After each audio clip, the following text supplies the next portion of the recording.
chu pan in ka chan ka mang to na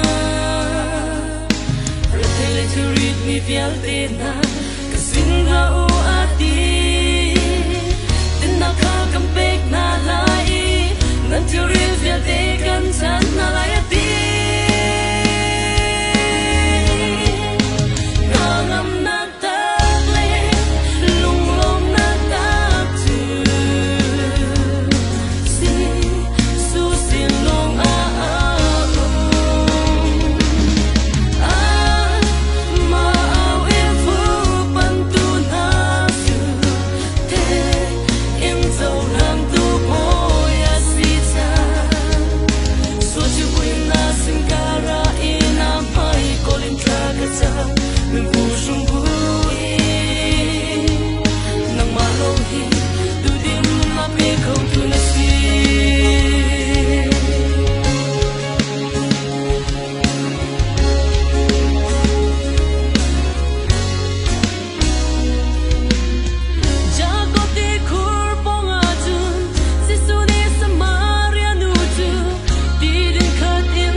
vial te na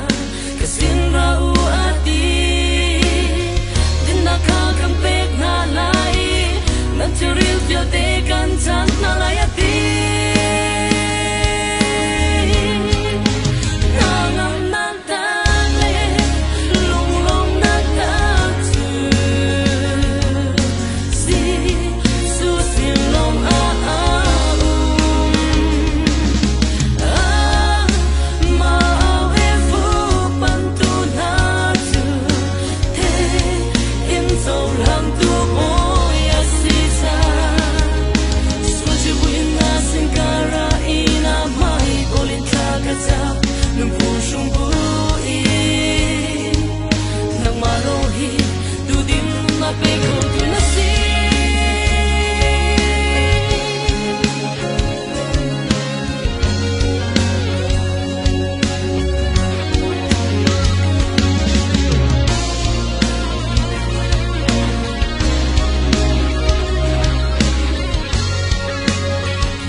kam pek na lai ati